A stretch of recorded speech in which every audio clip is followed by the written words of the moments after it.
నమస్కారం. ప్రేక్షకులందరికీ శుభోదయం. ఈనాటి సిరి సంపదల శ్రావణం అనే శీర్షికన శ్రావణ మాసంలో వచ్చే ప్రదోష వ్రతం సందర్భంగా ఎలాంటి విధి విధానాలతో శివారాధన చేస్తే సమస్త శుభాలు చేకూరతాయో, అలాగే శ్రావణ మాసంలో వచ్చే ఆఖరి బుధవారం సందర్భంగా విష్ణువుని ఏ విధంగా పూజిస్తే వృత్తిపరంగా మంచి పురోభివృద్ధిని సాధించవచ్చో పరిశీలిద్దాం. ప్రధానంగా ఈరోజు సాయంకాలం పూట త్రయోదశి తిథి ఉంది. శుక్లపక్షంలో కానీ బహుళపక్షంలో కానీ సాయంకాలం పూట త్రయోదశి తిథి ఉంటే ప్రదోష వ్రతం అనే పేరుతో శివారాధన చేయాలని, శివాభిషేకం చేయాలని, ఉపవాసం ఉండాలని ధర్మశాస్త్ర గ్రంథాలు తెలియజేస్తున్నాయి. దానికి కారణం ఏంటంటే, దేవతలు దానవులు క్షీరసాగర మథనం చేసినప్పుడు ఆ క్షీరసాగర మథనంలో హాలాహలం ఆవిర్భవించింది. పరమేశ్వరుడు ఆ హాలాహలాన్ని స్వీకరించి మానవాళిని కాపాడతాడు. ఆ తర్వాత అమృతం ఆవిర్భవిస్తుంది. అమృతాన్ని స్వీకరించినటువంటి దేవతలు హాలాహలం స్వీకరించిన శివునికి కృతజ్ఞతలు చెప్పడం మర్చిపోతారు.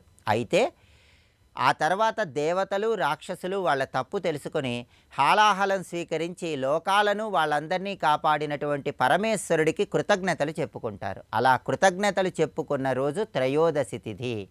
ఆ రోజు సాయంకాలం పూట త్రయోదశి ఉంది. అందుకే దీన్ని ప్రదోష వ్రతం అనే పేరుతో శివునికి ప్రీతిపాత్రమైన రోజుగా జరుపుకోవాలని, శివపూజ శివాభిషేకం చేయాలని, ఉపవాసం ఉండాలని ధర్మశాస్త్ర గ్రంథాలు తెలియజేస్తున్నాయి. కాబట్టి సాయంకాలం త్రయోదశి తిథి ఉంది. ప్రదోష వ్రతం సందర్భంగా పంచామృతాలతో, పండ్ల రసాలతో, కొబ్బరి నీళ్లతో శివాభిషేకం చేసుకోవటం, ఓం నమో భగవతే రుద్రాయ అనే మంత్రాన్ని ప్రదోషకాలంలో జపిస్తూ అభిషేకం చేసుకొని ఆ తర్వాత ఉపవాస దీక్షను విరమించడం ద్వారా శివానుగ్రహానికి సులభంగా పాత్రలు కావచ్చు. అలాగే విష్ణుమూర్తికి ఎంతో ప్రీతిపాత్రమైనటువంటి శ్రావణ మాసంలో వచ్చేటటువంటి ప్రదోష వ్రతం కాబట్టి ఈరోజు ఈ విధంగా ఎవరైతే ఉపవాసం ఉండి శివాభిషేకం చేస్తారో వాళ్ళు శివుని అనుగ్రహంతో పాటు విష్ణుమూర్తి అనుగ్రహానికి కూడా సులభంగా పాత్రలు కావచ్చు.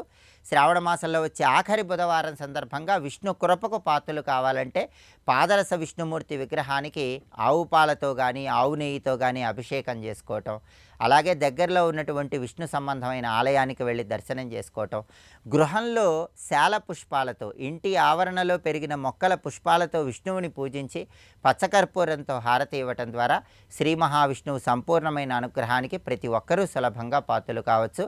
అలాగే ఎవరైనా సరే జాతకంలో కుజదోషం ఉన్నవాళ్ళు శ్రావణ మాసంలో వచ్చే ఆఖరి బుధవారం సందర్భంగా సంపంగి పుష్పాలతో విష్ణువుని పూజించినట్లయితే కుజదోష తీవ్రతను తగ్గింపజేసుకొని వివాహ దాంపత్య సమస్యలు అధిగమించవచ్చు.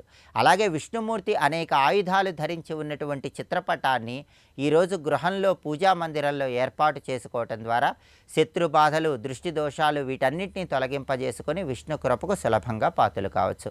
ప్రదోష వ్రతం శ్రావణ మాసంలో వచ్చే ఆఖరి బుధవారం సందర్భంగా ఇలా శివకేశవులను పూజించడం ద్వారా విశేషమైన శుభ ఫలితాలను సిద్ధింపజేసుకోవచ్చు.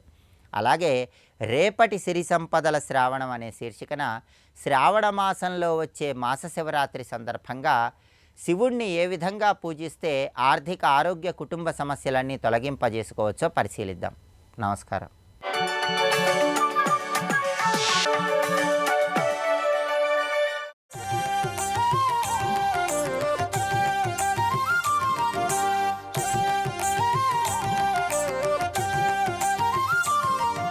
లక్ష్మి అంటే సిద్ధలక్ష్మి.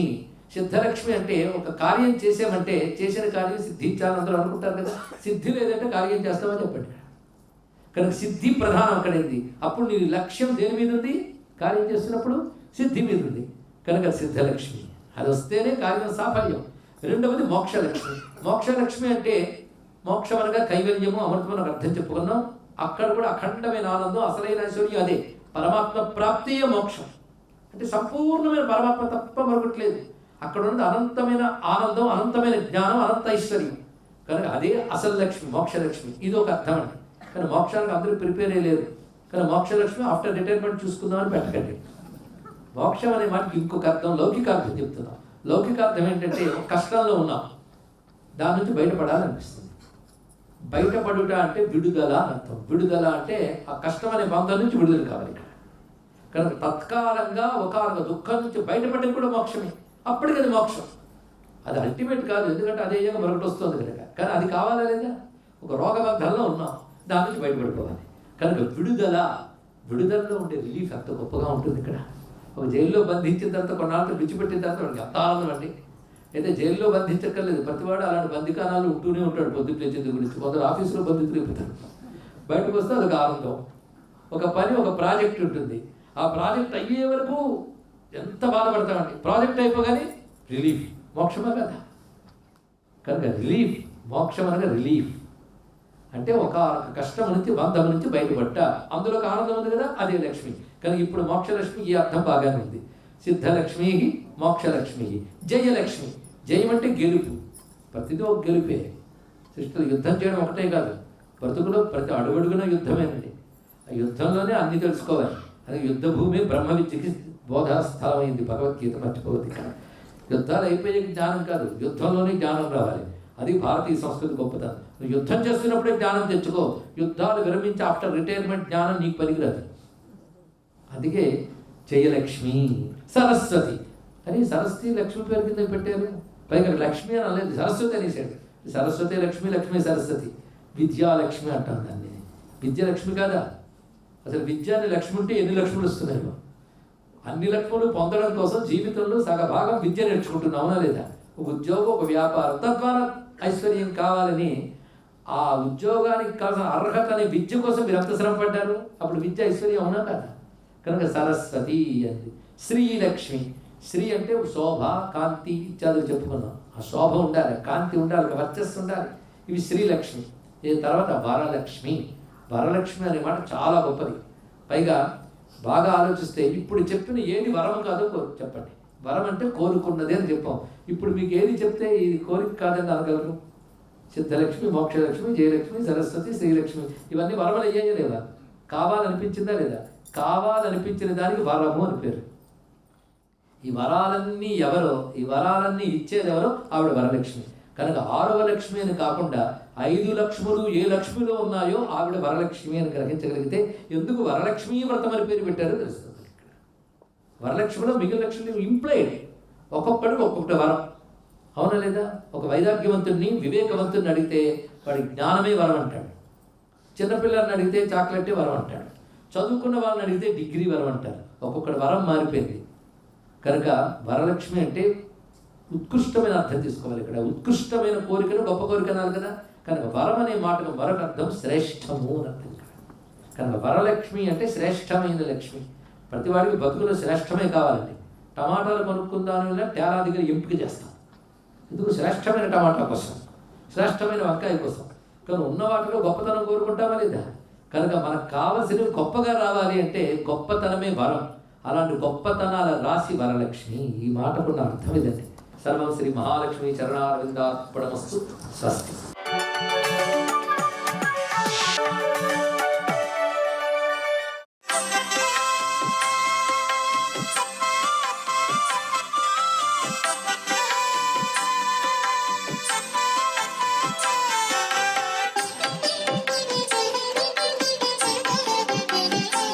ఓం నమో వెంకటేశాయ.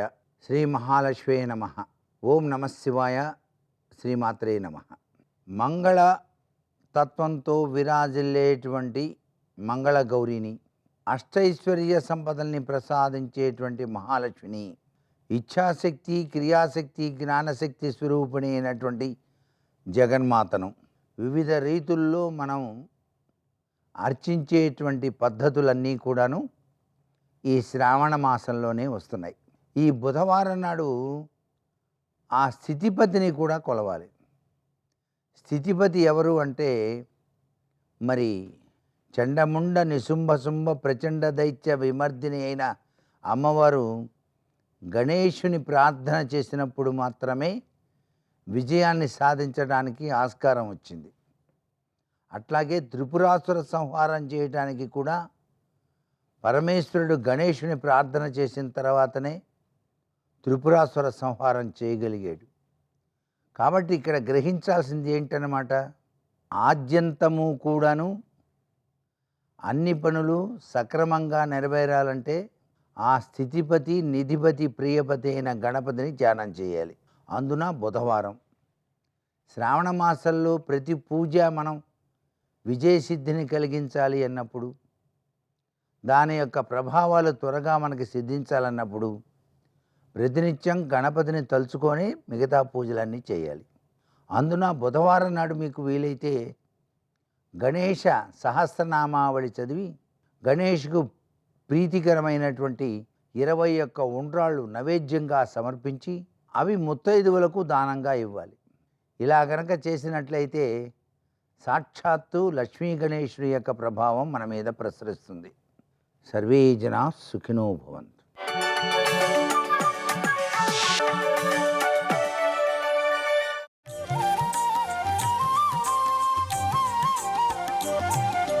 సౌభాగ్యలక్ష్మీ రావమ్మ అమ్మా, సౌభాగ్యలక్ష్మీ రావమ్మ. ఆమె సుశీల, మంచి నడవడి కలిగినటువంటిది, చక్కగా మాట్లాడేటటువంటిది, పుత్రుల్ని పౌత్రుల్ని పొందేది, ఆ భర్త యొక్క ఆయుర్దాయాన్ని నిలబెట్టగలిగినటువంటి నడవడి కలిగినటువంటిది, మహాపతివ్రత. అటువంటి స్త్రీ భార్యగా లభిస్తుంది. లక్ష్మీదేవి యొక్క స్తోత్రము అంత గొప్పదిగా వర్ణింపబడింది. అందులో ఆ తల్లి దర్శనమిచ్చింది. నేను ఎక్కడ ఉంటాను అంటే కైలాసే పార్వతీత్వంచ క్షీరోధే సింధుకన్యక. కైలాసంలో పార్వతీదేవిగా, వైకుంఠంలో లక్ష్మీదేవిగా, బ్రహ్మలోకంలో సరస్వతిగా, ఒక మహారాజు గారి దగ్గర రాజ్యలక్ష్మిగా, ప్రతి ఇంటి ఇల్లాలు గృహలక్ష్మి అయినప్పుడు ఐశ్వర్యమంతా ఎవరిది? ఆమెది. అందుకే ఇల్లు అన్న మాటకు అర్థం ఏమిటంటే ఇటకలతో కట్టినది ఇల్లు కాదు. ఇల్లు అన్న మాటకు అర్థం ఏమిటంటే గృహిణి, గృహముచ్యతే. గృహము అని ఎప్పుడు పిలుస్తారంటే దాని యందు ఇల్లాలు ఉన్నంత కాలమే గృహము. పురుషుడు ఎంత బడలిపోనివ్వండి, ఆమె నవ్వుతూ పిలిచి ఒక్క పాత్రతో కాస్త పళ్ళరసం ఇచ్చిందనుకోండి సేద తీరుతాడు. ఆమె ఒక్క నవ్వు నవ్విందనుకోండి సేద తీరుతాడు. ఆమె ఒక మాట మాట్లాడితే సేద తీరుతాడు. ఎంత ఐశ్వర్యం ఉండనివ్వండి, ఎన్ని కోట్లు ఉండనివ్వండి, ఆమె వెళ్ళిపోయిన తరువాత ఆ ఇంట్లోకి వెళ్ళినటువంటి పురుషుడికి ఏ మనశ్శాంతి ఉంటుంది? గృహము అంటే మేడ కాదు, భార్యయే గృహము. అందుకే గృహలక్ష్మి గృహే గృహే. లక్ష్మీదేవి దర్శనం ఎక్కడవుతుంది అంటే చాలా తేలిక. దర్శనం చెయ్యాలన్న కోరిక ఉండాలి, కానీ నా భార్య లక్ష్మీ స్వరూపయే, నా పక్కింటి వారి భార్య సాక్షాత్ లక్ష్మి, ఆ భావన నీకు ఉండాలి. కానీ ఆ భావన చాలు నీకు లక్ష్మీ కటాక్షం కలగడానికి హేతు అవుతుంది. దేశానికి అరిష్టం ఎప్పుడు పట్టుకుంటుంది అంటే కనపడినటువంటి ప్రతి ఇల్లాలి వంక కూడా చూడకూడని చూపు చూస్తే అది దోషభూయిష్టం అవుతుంది. ప్రతి ఇల్లాలిని కూడా లక్ష్మీ స్వరూపగా చూడగలిగినటువంటి విశాల హృదయం ఉంటే, అటువంటి పవిత్రమైన దృక్కులు కలిగి ఉంటే, దాని చేత దేశమంతా కూడా లక్ష్మీ కటాక్షంతో వర్ధిల్లుతుంది. అందుకే లక్ష్మి ఎక్కడ ఉంటుంది అంటే 5 స్థానాలు చెప్పింది శాస్త్రం. ఈ 5 కూడా లక్ష్మీ స్థానములు అని. అందులో మొట్టమొదటిది ఆవు యొక్క వెనక తట్టు. గోవు యొక్క వెనక భాగంలో లక్ష్మీదేవి ఉంటుంది. మహాభారతంలో చెప్తారు, ఒకప్పుడు గోశాలలో ఉన్నటువంటి గోవుల దగ్గరికి వెళ్ళి అడిగింది లక్ష్మీదేవి, నేను మీ దగ్గర ఉంటాను అని అడిగింది.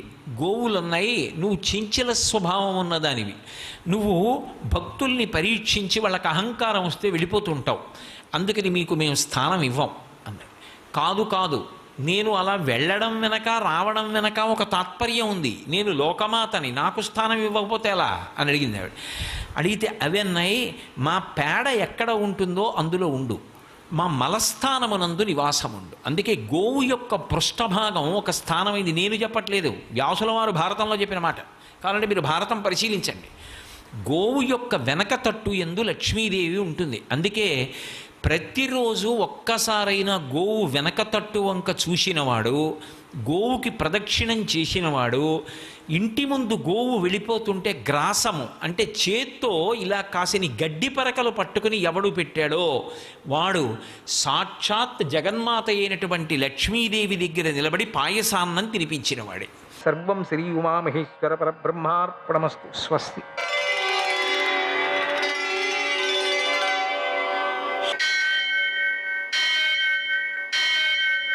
सहस्रशीर्षं देवं विश्वाक्षं विश्वशम्भुवं विश्वं नारायणं నారాయణం దేవమక్షరం పరమం పదం విశ్వతః పరమాం నిత్యం విశ్వం నారాయణగుం హరిం విశ్వమేవేదం పురుషస్తద్విశ్వముపజీవతి పతిం విశ్వస్యాత్మేశ్వరం శాశ్వతం శివమచ్యుతం నారాయణం మహాజ్ఞేయం విశ్వాత్మానం పరాయణం.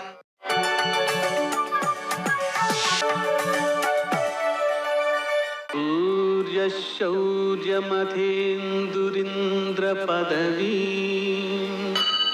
సన్మంగళం మంగళం. ఆపదామపహర్తారం దాతారం సర్వసంపదాం లోకాభిరామం శ్రీరామం మోక్షదంతం నమామ్యహం. నేటి కాలమాన విశేషాలను గమనిద్దాం.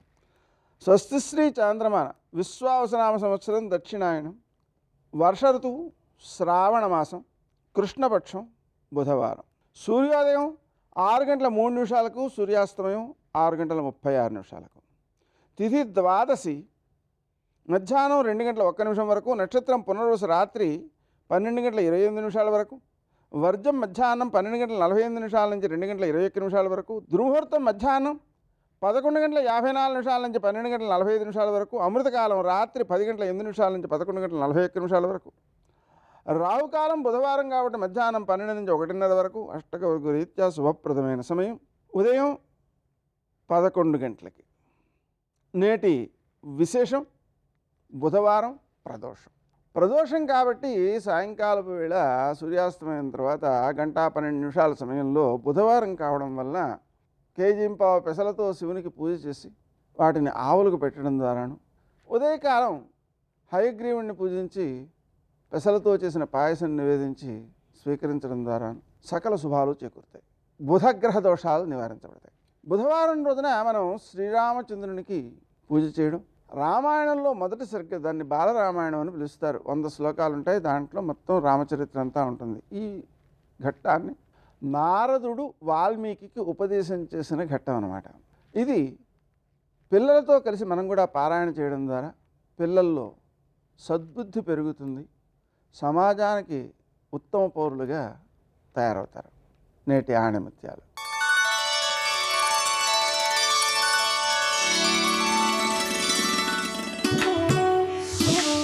నీకంటూ ఒక లక్ష్యం ఏర్పరచుకోకపోతే ఎవరో ఒకరు తమ లక్ష్యం కోసం నిన్ను వాడుకుంటారు.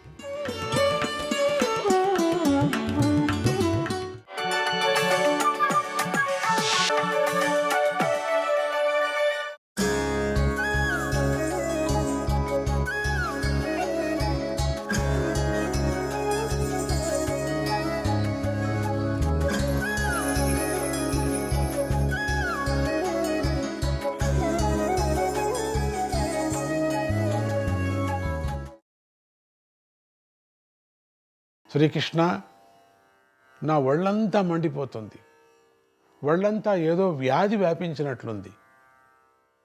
ఆవలింతలు, నిద్ర, మత్తు, నీరసము నన్ను ఆవాహిస్తున్నాయి.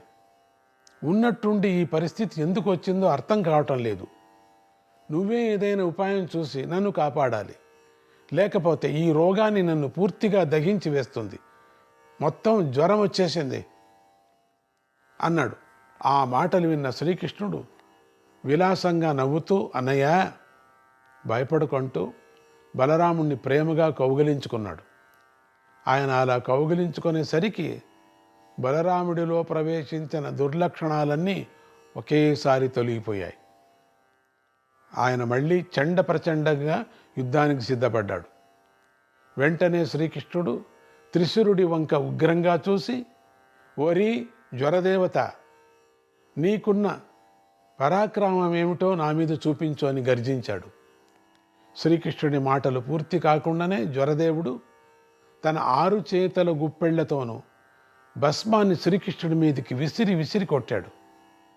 ఆ భస్మము తాగడంతోనే శ్రీకృష్ణుడికి కూడా ఒళ్ళంతా దహించుకుపోతున్నంత తీవ్రత బయలుదేరింది. కృష్ణుడికి కూడా, ఆయనను కూడా రోగ లక్షణాలు ఆవాహించసాగాయి.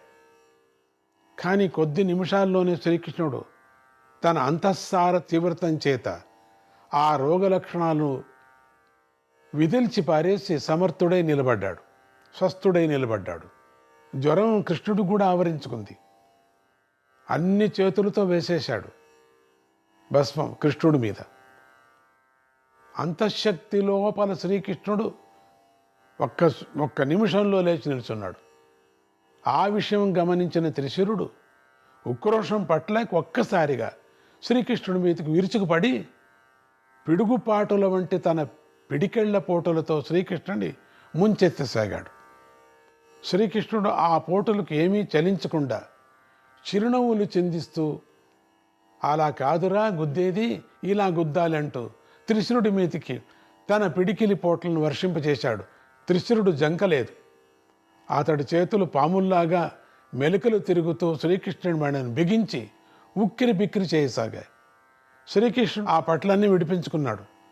త్రిశిరుడి సంధిబంధాలు కదిలిపోయేటువంటి ఎదురుగుద్దులు గుద్దాడు ఒక్కబారి. ఒక దశలో శ్రీకృష్ణుడే పెట్టరేగిపోయి త్రిశిరుణ్ణి తన బాహుబంధనంతో ఇరికించి ప్రాణం పోయేలాగా గట్టిగా నొక్కాడు. ఇప్పుడు వాడు పట్టుకునేవాడు కదా మాటి మాటికి.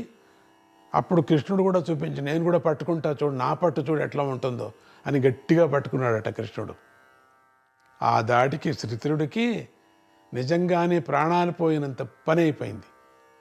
అతడు పూర్తిగా నిర్వీరుడై వేళ్లాడిపోయాడు. ఆ పట్టు ఉంటుందండి కపిముష్టిలాగా. అతడు పూర్తిగా చచ్చిపోయాడని భావించిన శ్రీకృష్ణుడు అతన్ని దగ్గరలో ఉన్నటువంటి ఒక కొండ శిఖరం మీదికి బలంగా విసిరేశాడు. ఆ విధంగా శ్రీకృష్ణుడి చేతుల్లో నుంచి బయటపడ్డ త్రిశిరుడు బయటపడాడు. క్రిందికి వెళ్లకుండా రివ్వున పైకి లేచి మళ్ళీ ఊహించినంత వేగంలో శ్రీకృష్ణుడి శరీరంలోకి దూరిపోయాడు. దాంతో శ్రీకృష్ణుడికి ఎక్కడలేని వ్యాధులు ఒక్కసారిగా ఆవహించినట్లై గరుక్మంతుడి మీద పడి అటు ఇటు దొరలసాగాడు. జ్వరదేవత అటువంటి శక్తి దేవత అది శివుడి యొక్క దగ్గరుండేది కదా. కొద్ది క్షణాల్లోనే మహానుభావుడైనటువంటి శ్రీకృష్ణుడికి రుద్రజ్వర దేవత తనను ఆవాహించిందని చెప్పేసి అర్థమైపోయింది. రుద్రజ్వర దేవత వెనువెంటనే ఆయన తన మనస్సును కేంద్రీకరించి విష్ణుదేవతాకమైనటువంటి మరొక నూతన జ్వరదేవతను సృష్టి చేశాడు. శ్రీకృష్ణుడు సృష్టి చేసినటువంటి ఈ వైష్ణవ జ్వరదేవత కొద్ది క్షణాల్లోనే శ్రీకృష్ణుడి శరీరంలోకి దూరి అక్కడ అంతకుముందే ఆవాహించి ఉన్నటువంటి త్రిశిరుణ్ణి తన బాహుబంధాలతో బలంగా బంధించి శ్రీకృష్ణుడి శరీరంలోంచి బయటకు లాగి శ్రీకృష్ణుడి ఎదుట నిలబెట్టాడు. శ్రీకృష్ణుడు మహోగ్రుడై త్రిశిరుణ్ణి గరుక్మంతుడిపై పడేసి బలంగా అదిమిపెట్టి తన ఖడ్గంతో అతన్ని 1000 ముక్కలు చేయాలని సంకల్పించి కత్తిపైకెత్తాడు. శ్రీకృష్ణుడు పట్టులోంచి తప్పించుకోలేకపోయినటువంటి త్రిశిరుడు భయంతో వణికిపోతూ, దేవా నన్ను నువ్వు రక్షించాలి అని అరవటం మొదలుపెట్టాడు. అయినా శ్రీకృష్ణుడు అతన్ని వదిలిపెట్టే ఉద్దేశంలో లేడు. కానీ ఇంతలో ఆకాశంలో నుంచి అశరీరవాణి గంభీర స్వరంతో, శ్రీకృష్ణ పరమాత్మ, సృష్టికి ఈ జ్వరదేవతతో పని ఉంది, ఇతడిని నువ్వు సంహరించడం సముచితం కాదు అని వినిపించింది. ఆ మాటలు వినిపించిన వెంటనే శ్రీకృష్ణుడు తన ఆవేశాన్ని తగ్గించుకొని త్రిశిరుడి మీద నుంచి లేచి పక్కన నిలబడ్డాడు. వెంటనే త్రిశిరుడు కూడా లేచాడు.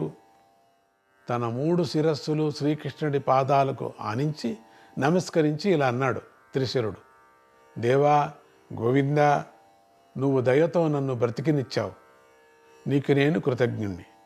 నాది మరొక మనవి ఉంది.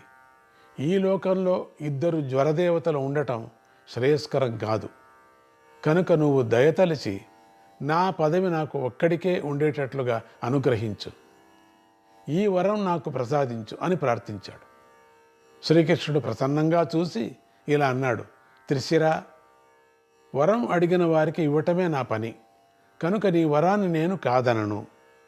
నేను సృష్టి చేసిన నూతన జ్వరదేవతను మళ్ళీ నాలోనే లీనం చేసుకుంటాను. నువ్వు ఒక్కడవే జ్వరదేవతగా ఉండు. కానీ నాకు సంతోషం కలగాలని నువ్వు అనుకుంటే నువ్వు కొన్ని నియమాలను పాటించాలి.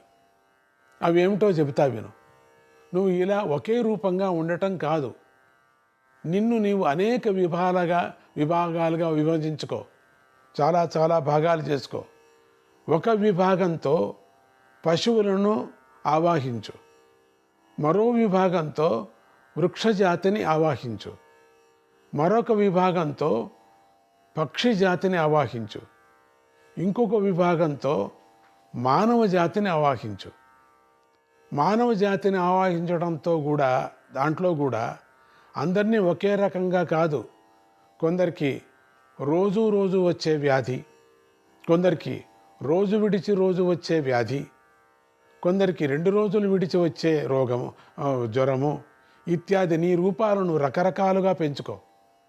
వృక్షజాతిలో తెగుళ్ళు రూపంలో వ్యాపించి, పశుజాతిలో గిట్టల వ్యాధి వంటి అనేక రూపాల్లో వ్యాపించు, మట్టిలో చౌట భూమి రూపంలో వ్యాపించు, నీటిలో నాచు రూపంలో వ్యాపించు. ఇలా సృష్టి లేని వివిధ పదార్థాల్లోనూ నీ వ్యాప్తిని కొనసాగించు. ఏ ఆయుధము లేకుండానే కేవలం స్పర్శతోనే ఆయా ప్రాణులకు ప్రాణాపాయ స్థితి తెచ్చే శక్తి నీకు ఉంటుంది. దేవతలు, మానవులు మాత్రమే వివిధ ఉపాయాలతో నిన్ను కొంతవరకు తట్టుకోగలుగుతారు. ఈ విధంగా విభాగపూర్వకంగా నువ్వు సృష్టిలో వ్యాపించి వెళ్ళటం సముచితం అని నా అభిప్రాయం అన్నాడు కృష్ణుడు. ఆ మాటలను విన్న రుద్రజ్వర దేవత త్రిశూరుడు పరమానందపడి ఇలా మనవి చేశాడు. దేవా చక్రాయుధ, నేను ధన్యుణ్ణి, నేను నీకు నమస్కరిస్తున్నాను. నాకు సృష్టిలోని సర్వజాతుల మీద ఆధిపత్యం సంకల్పించినందుకు నేను మరింత ధన్యుణ్ణి. త్రిపుర సంహారకుడైన రుద్రదేవుడు పూర్వం రాక్షసవధ సందర్భంలో నన్ను సృష్టి చేశాడు. అలాంటి నేను ఇవాళ నీ చేతిలో ఓడిపోయి నీ దయ వలన మళ్ళీ బ్రతికాను నేను. అందువల్ల నీకు ఏదైనా ప్రత్యేకంగా ప్రియకరమైన పనిని చేయాలని నేను కోరుకుంటున్నాను. నన్ను ఏం చేయమంటావో ఆజ్ఞాపించన్నాడు జ్వరదేవత. శ్రీకృష్ణుడు ప్రసన్నంగా చూసి, జ్వరదేవత, మంచి మాట్లాడుతున్నావు, నేను చెప్పేది శ్రద్ధగా విను. నీకు నాకు ఎప్పుడు జరిగిన ఈ బాహుయుద్ధ సన్నివేశాన్ని ఏ మానవులు హృదయపూర్వకంగా స్మరిస్తారో వారికి నీ వల్ల సంక్రమించే సమస్త జ్వర వ్యాధులు తొలగిపోవాలి. ఎవరికైనా జ్వరం పట్టుకున్నప్పుడు ఈ కథ చదివితే చాలు. ఎంత అద్భుతమైనటువంటి కథ ఇది.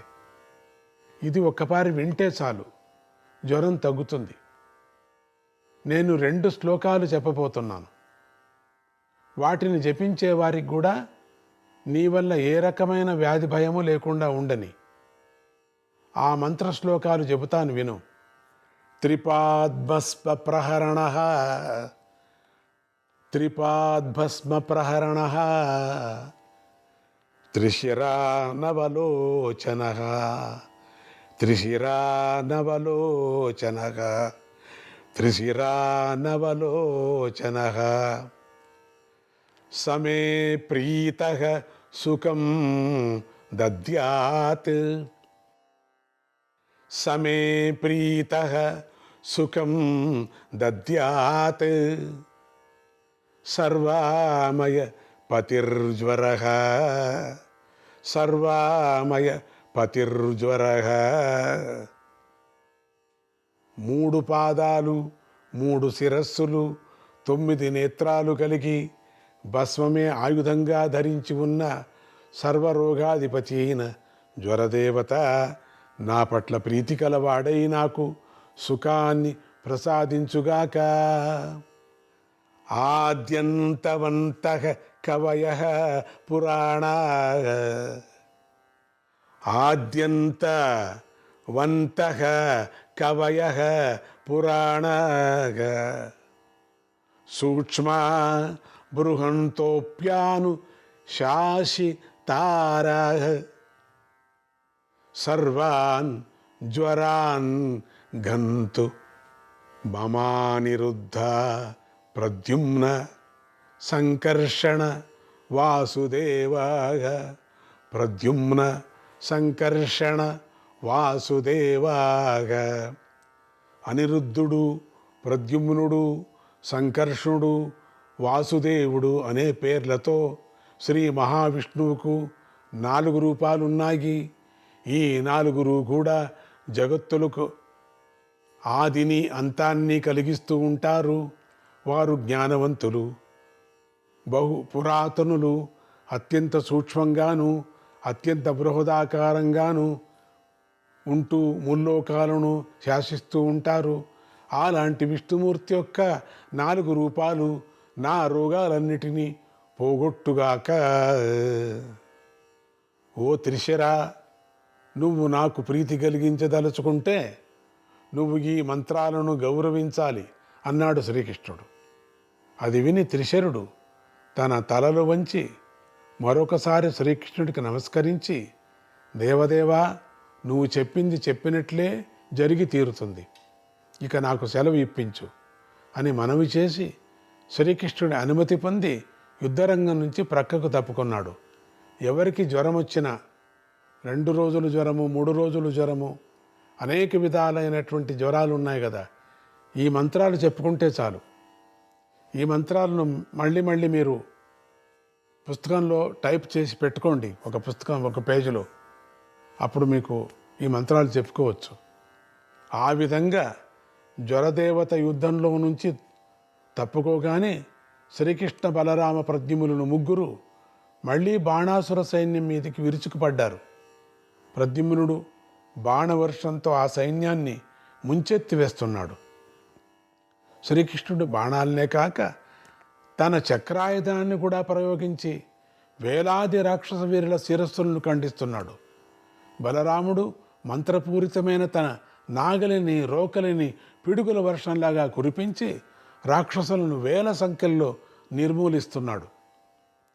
ఈ రకమైన వారి విజృంభణకు బాణాసురుడి సైన్యంలోని చాలామంది మరణించగా మిగిలిన వారు మాయావిద్యల వాళ్ళందరికీ వచ్చిన వారైనప్పటికీ ఏమీ చేయలేక భయభ్రాంతులై ఆకాశంలో 4 ప్రక్కలకి పారిపోసాగారు. ఆ సైన్యంలో రాక్షస భాగం ఇంచుమించు 0 అయిపోయింది. రుద్రగణాల వారు మాత్రమే మొండికెత్తి నిలబడి యుద్ధం చేస్తున్నారు. ఈ పరిస్థితిని గమనించినటువంటి బాణాసురుడు ఏం చేశాడు? వీరావేశ పరుషుడై తన సైనికులను ఇలా ఉద్భవించసాగాడు.